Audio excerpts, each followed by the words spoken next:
नमस्कार, मैं झा सर एक बार फिर से स्वागत करता हूं आपका आपके अपने YouTube चैनल एग्जाम प्रेप पे। RRB NTPC RRC group D reasoning series का यह है वीडियो नंबर 9 और इस वीडियो में मैं लेकर आया हूं आरआरबी एनटीपीसी के प्रीवियस ईयर क्वेश्चन। तो चलिए स्टार्ट करते हैं वीडियो, लेकिन एक बार शेड्यूल देख लेते हैं जो कि है हमारे चैनल पे आरआरबी एनटीपीसी और आरआरसी ग्रुप डी के लिए। सुबह के 10 बजे रीजनिंग मैथ की क्लास, शाम के 7 बजे जीके साइंस के साथ। जुड़ जाइए हमारे चैनल के साथ और सब्सक्राइब कर लीजिए हमारे चैनल को। चलिए अब शुरू करते हैं इस वीडियो को। पहला प्रश्न आपके सामने, यदि voltameter is equal to voltage तो आमीटर का संबंध किस से है? इनमें से वोल्टामीटर जिस प्रकार संबंधित है वोल्टेज से, आमीटर किससे संबंधित होगा? पावर, करंट, एनर्जी और प्रेशर। बताइए तो क्या होता है? वोल्टेज मापते हैं वोल्टामीटर से। वोल्टामीटर से क्या मापते हैं? वोल्टेज मापते हैं, मापन होता है इसका। तो आमीटर से किसका मापन होता है? तो आमीटर से मापन होता है किसका? बता सकते हैं आप लोग? आमीटर से मापन करते हैं करंट का। किसका मापन होता है? करंट का। ठीक है, आगे बढ़ें। लीजिए नेक्स्ट क्वेश्चन आपके सामने। एक सार्थक शब्द बनाने के लिए अव्यवस्थित शब्दों को पुनः व्यवस्थित करें और फिर पता लगाएं कि उनमें से कौन सा शब्द शेष से भिन्न है। Very good question, this question is very good. अच्छा प्रश्न है ये, देखिए सॉल्व कीजिए और कोशिश कीजिए उत्तर देने की, फिर हमारे आंसर से मिलान कीजिएगा इस प्रश्न का आप लोग। चलिए, कर पाएंगे आप लोग सॉल्व? ट्राई टू करो एक बार, बिल्कुल ट्राई करो। तो देखो अब मैं बता रहा हूं, ये जो शब्द बनेगा ये क्या बन रहा है? ये बन रहा है टाइगर। क्या बन रहा है? TIGER, tiger. ये क्या बन रहा है बताओ? ये बन रहा है चीता। क्या बन रहा है? चीता। CHEETAH, चीता। ओके, ये क्या बन रहा है? ये देखो, ध्यान से देखो तो ये शब्द निकल के आ रहा है पैंथर। क्या बन रहा है? पैंथर। और ये क्या बन रहा है? ये जो शब्द आ रहा है ये है डियर। क्या है? डियर। तो बताओ इसमें से कौन सा भिन्न है बाकी से? तो डियर जो है ये बाकी तीन से भिन्न है। क्यों भाई भिन्न है? इसके बता देता हूं मैं रीजन क्या है। तो ये तो है जो है तीनों ये एक ही प्रजाति के हैं, कैट फैमिली के हैं, टाइगर, चीता, पैंथर। और क्या है? ये तीनों ही क्या है? मांसाहारी हैं, जबकि डियर जो है ये शाकाहारी है। ऑप्शन नंबर डी हुआ इस प्रश्न का सही उत्तर। क्लियर ना? चलिए अगला प्रश्न देखते हैं। क्वेश्चन है बच्चे, कुछ निष्कर्षों के साथ नीचे एक कथन दिया गया। कथन है, एक प्रमुख राजनीतिज्ञ ने महिलाओं से आग्रह किया कि वे अपने अधिकार पाने के लिए दूसरों की प्रतीक्षा न करें, अपितु इसकी बजाय अपने मस्तिष्क को सशक्त बनाएं। निष्कर्ष क्या निकलता है ये बताना है आपको। महिलाओं को अपना मस्तिष्क लगाना होगा क्योंकि उनका सशक्तिकरण पूर्णतः राज्य द्वारा नहीं हो सकता है। दूसरा निष्कर्ष है, महिलाओं को सशक्तिकरण के लिए कानूनों की प्रतीक्षा करनी चाहिए। क्या होगा यहाँ पे ये बताना आपको, कौन सा निष्कर्ष तार्किक रूप से कथनों का पालन करता है ये बताना है आपको। बताइए क्या होगा इस प्रश्न का सही उत्तर? तो यहाँ पे जो सही उत्तर होगा बच्चे वो क्या होना चाहिए? देखो क्या है कथन, प्रमुख राजनीतिक ने महिलाओं से आग्रह किया कि वे अपने अधिकार पाने के लिए दूसरों की प्रतीक्षा न करें, अभी तो इसकी बजाय अपने मस्तिष्क को सशक्त बनाएं। महिलाओं को अपना मस्तिष्क लगाना होगा क्योंकि उनका सशक्तिकरण पूर्णतया राज्य द्वारा नहीं हो सकता है। पूर्णतया, पूर्णतया, पूर्णतया शब्द पे ध्यान दें। तो क्या बोल रहा है? अपने मस्तिष्क को सशक्त बनाएं। तो ये निष्कर्ष जो है ये सही है, बिल्कुल सही है। दूसरा है, महिलाओं को सशक्तिकरण के लिए कानून की प्रतीक्षा करनी चाहिए। ये तो सीधा ही बोल रहा है कि अधिकार पाने के लिए दूसरों की प्रतीक्षा ना करें, कानून के बारे में कोई बातचीत ही नहीं है। तो ये निष्कर्ष नहीं निकलेगा, केवल निष्कर्ष एक निकलता है। ऑप्शन नंबर ए हुआ इस प्रश्न का सही उत्तर। क्लियर ना? चलो अगला प्रश्न देखो। क्वेश्चन है, एक औरत ने कहा, एक महिला है, औरत है जो बोल रही है, वह कोमल की पोती है। कोमल की पोती कौन होगी? कोमल की पोती। तो कोमल की पोती होगी कोमल के बेटा की बेटी, यही होगी ना कोमल की पोती। ठीक है, तो ये क्या है? कोमल की पोती है। ठीक है, यहां मैं लिख देता हूं पोती है, जो मेरे बेटे की इकलौती मौसी है। औरत जो है इसके बेटे की, इसका बेटा है, इसके बेटे की कौन है? इकलौती मौसी। यही है बेटा, औरत की बेटे की इकलौती मौसी है। ये जो है ये इसकी मौसी है, एकमात्र मौसी है। यानी कि ये औरत और ये कौन हुई? ये जो लड़की है, ये दोनों क्या हुए?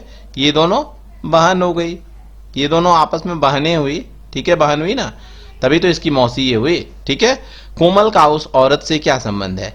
तो ये है उसकी बहन, ये हो गई इसकी बहन, ये है कौन बताओ।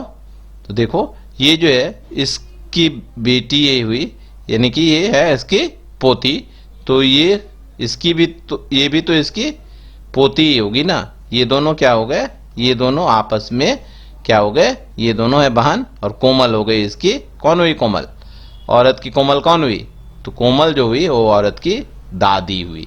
क्लियर ना, कोमल कौन हुई, दादी हुई। Option number D. अगला प्रश्न देखो, प्रश्न है ही नीड्स हेल्प को क्या लिख रहे हैं, ऐसे लिख रहे हैं। समवन मस्ट हेल्प को ये लिख रहे हैं, ही समवन को ऐसे लिख रहे हैं, तो समवन नीड्स हेल्प को कैसे लिखेंगे, ठीक है ना।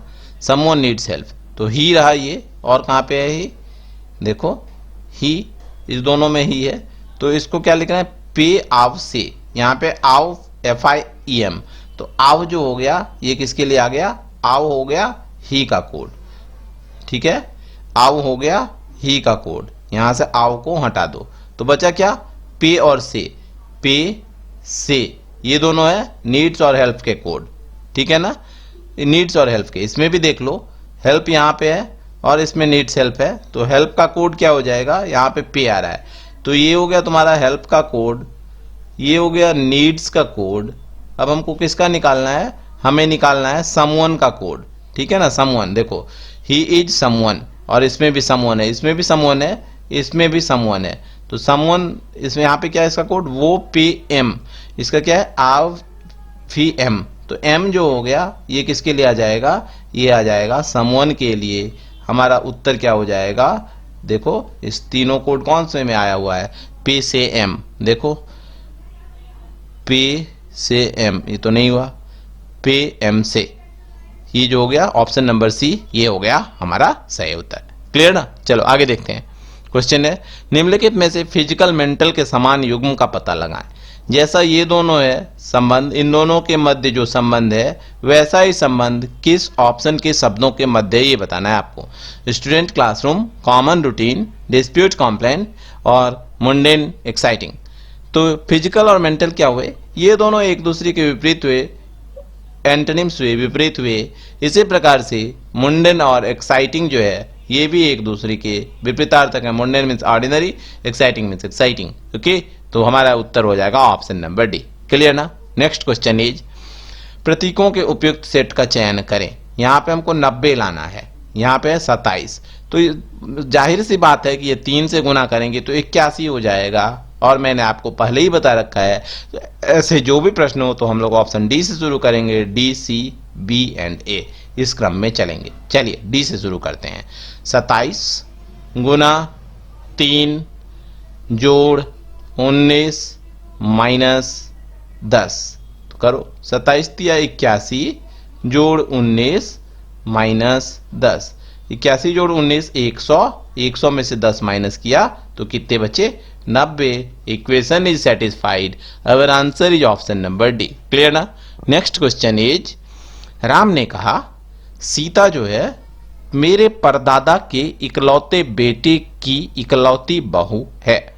राम बोल रहा है राम के परदादा, राम के परदादा, ठीक है, परदादा मीन्स दादा के पिताजी।